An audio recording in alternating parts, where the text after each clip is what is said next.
خوێندنەوەی جیاواز بۆ دەستپێکی شەڕی نێوان ئیسرائیل و بزوتنەوەی حەماس دەکرێت هاوکات سەرۆکوەزیرانی ئیسرائیل دەڵێت لەگەڵ کۆنتڕۆڵکردنی کەرتی غەزە نەخشەی ڕۆژهەڵاتی ناوەڕاست دەگۆڕن. ئامانجەکانی حەماس لە دەستپێکی ئەم شەڕە چی بوو؟ ئیسرائیل چه بژاردێکی لە بەردەمدایە سناریۆکانی پشتم شەڕە چین؟ زیاتر قسە دەکەم لەگەڵ میوانەکەم دکتۆر علی ئەحمەد یەحیا لە بەیروتەوە لەگەڵم دەبێت لە لوبنانەوە. دکتۆر ئەم کاتت باش. خوێندنەوەی جیاواز دەکرێت بۆ ئامانجەکانی حەماس بژاردەکانی بەردەم ئیسرائیل و سناریۆکانی دەستپێکی ئەم جەنگە. پێتان وایە حەماس بۆچی ئەم شەڕی دەست پێ کرد؟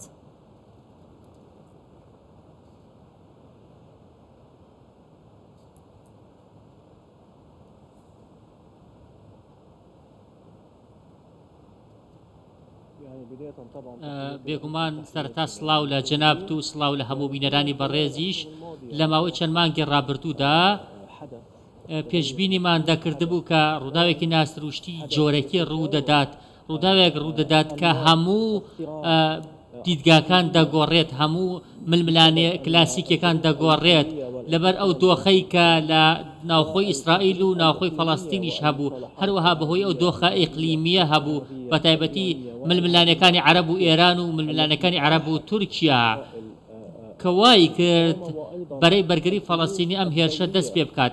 دۆخێکی نێودەوڵەتیش هەبوو، جیهان هەموو ڕویان لە ئۆکرانیا کردبوو، فەڵەستینیان پشتگوێ خستە بوو. دیدگایەکی دیکەش هەیە کە پێی وایە کە بەشێک لە لایەنەکانی گروپ بەچەکدارەکانی فەڵەستین بیریان لەوە کردووە کە پێویستە ئۆپراسیۆنێکی جۆرەکی بکەن کە سەرنجی جیهان بۆ لای خوان ڕابکێشن. هەر لەبەر ئەوە ڕووداوەکانی 7 ئۆکتۆبەر لەم دەرهاویشتی ئەم هۆکارانە بوون کە بۆم باسکردن. بێگومان ڕووداوێکی جۆرەکی بوو، بە تایبەتی دەرهاویشتەی ئەو سیاسەتانەی ئیسرائیل گرتبوویە بەر. بەشی دووەمی ئەوەیە کە ئێستا ئەوەی ڕوو دەدا لەسەر ئەرزی واقع هەروەکو ئاشکرا کراوە بەرەی جیهادی ئیسلامی و بەرەی حەماس و کەتیبەکانی دیکەش ئەوەی دەیکەن وەڵامێکە بۆ ئەو دەستدرێژەی ئیسرائیل دەیکاتە سەر مزگەوتی ئەقسا و قودس و کەناری خۆراوە، هەروەها وەڵامێکە بۆ ئیسرائیل دژی ئەو ڕێکەوتنانەی ئەکرێت.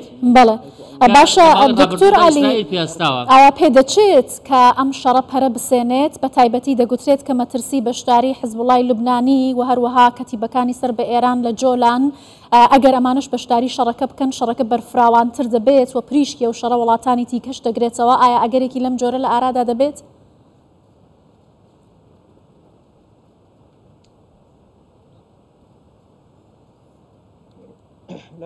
بەڵێ بەڵێ وەکو جەنابەت ئاماژەتیدا و خۆشمان بینی ومانە دۆخەکە بەردەوام دەگۆڕێت، ڕووداوەکان ئالۆز دەبن، ڕووداوەکان زیاتر چڕ دەبنەوە، ڕەنگە ئەم ڕووداوەکان بتەقنەوە بۆ بە تایبەتی ئەوەی کە پەیوەندی بە حیزبوڵاوە هەیە، ڕەنگە حیزبوڵاش داخڵی شەڕەکە بێت.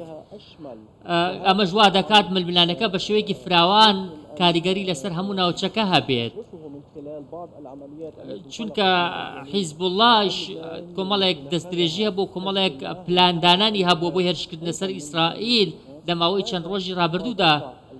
ئەمەش بۆ نمونە ئەمریکاش لە لای خۆیەوە فڕۆکەیەکی گەورەی کەشتێکی گەورەی فڕۆکە هەڵگری نردووەتە دەریای ناوەڕاستەوە. ئەمەش مانای وایە ڕەنگە دۆخەکە لە دەست دەربچێت، مانای وایە ڕەنگە ئەمریکایش بچێتە ناو شەڕەکەەوە بە شێوەیەکی ڕاستەخۆ. لە ئێستای ڕاستی پێ بڵێم سیناریۆکان هەمویان کراوان، ڕەنگە شەڕەکە فراوانتر بێت.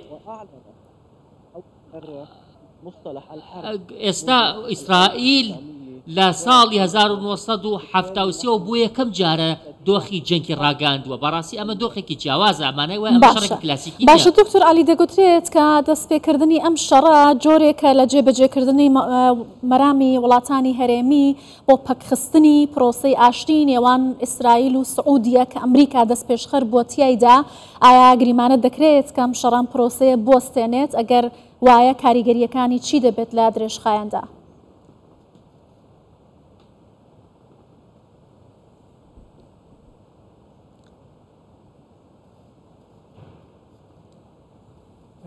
بەڵێ ئەم شەڕە کۆمەڵێکی زۆر کاردانەوەی دەبێت، دەرهاویشتەی دەبێت، چی لەسەر ئاسی سیاسی، چی لەسەر ئاستی ئابووری، چی لەسەر ئاسی سەربازی، چی لەسەر ئاسی نەوت و کەرتی بزەیش، چی لەسەر ئاسی جیۆسیاسیش.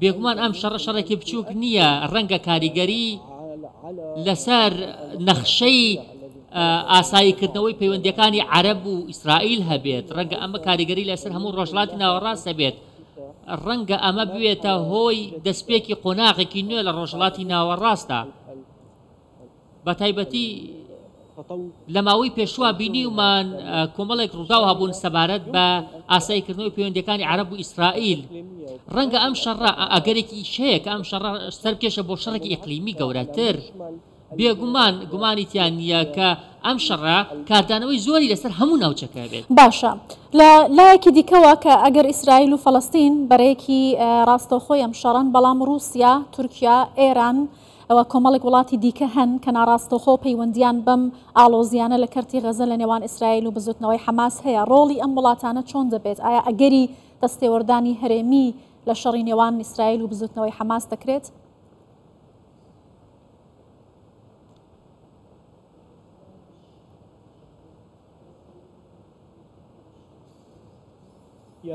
بەڵێ تاوکو ئەم دۆخە زۆرینەی وڵاتەکانی جیهان پشتیوانی خۆیان دەربڕیوە بۆ ئیسرائیل بە شێوەیەکی ڕوون لە بەرامبەریشدا کۆمەڵێکی دەوڵەتی سنوورداری دیکە هەن کە هەڵوێستی بێلایەنیان نیشانداوە کۆمەڵە دەوڵەتی بچووک و کەمیش هەن کە پشتیوانی خۆیان بۆ حەماس دەربڕیوە لەوانەیەش لوبنان و کۆریای باکوور و کۆمەڵە دەوڵەتی دیکە بۆ هەندێک دەوڵەت هەن بۆ رووسیا دەیانەوێت نێوەندگیری بکەن دەیانەوێت هەردوو لا بگەنە ئاگربەست چینیش هەڵوێستی یەکلایەنانی ڕاگەیاندۆ باسی لەوە کردووە کە دەیەوێت دۆخەکە بکات بە ئاگربەست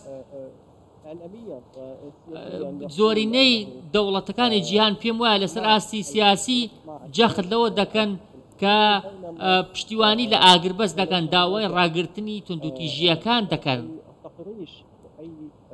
ئەوەی کە ئێمە دەیبینین هیچ تاوکو ئێستاش ئاماژەیەک نییە بۆ ئەوەی کە ئەو وڵاتانە بە شێوەیەکی جددی تەواو بچن ناو جەنگەکەەوە تەنها نیگەرانیەکانیان لەسەر ئاستی نیگەرانی و بەیاننامە هێشتووەتەوە باشە دکتۆر عەلی لە گەری سەرکەوتنی ئیسرائیل بەسەر بزوتنەوەی حەماس و کۆنتڕۆڵکردنی بە تەواوەتی کەرتی غەزە چی ڕوودەدات لە کاتێکدا نەتەنیاهۆ دەڵێت ئێمە لە جەنگ داین براوەی جەنگەکە دەبین و لە دوای ڕووداوەکانی غەزەوە نەقشەی جوگرافی ڕۆژهەڵاتی ناوەڕاست دەگۆڕین نەقشەی جوگرافی و سیاسی ڕۆژهەڵاتی ناوەڕاست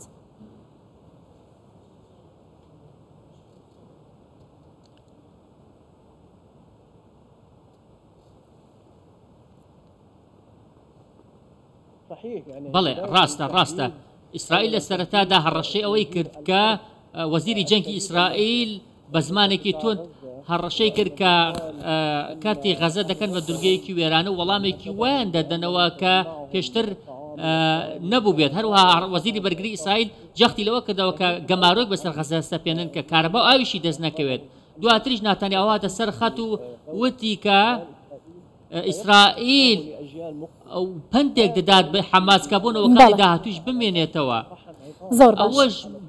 ئەوەش ئەوە دەردەخات ئەم شەڕە گەیشتۆتە سەر ئاستی شکاندنی ئێسکی یەکتر بەڕاستی گەیشتۆتە خۆناغێکی زۆر قورستر و سەختتر بەڕێز دۆخەکە یەک تۆپەڵ ئاگری لاتوە بەڵێ بەڕێز دکتۆر عەلی ئەحمەد یەحیا لە بەیروتی لوبنانەوە لەگەڵ کوردستان 24 بووی زۆر سپاس بۆ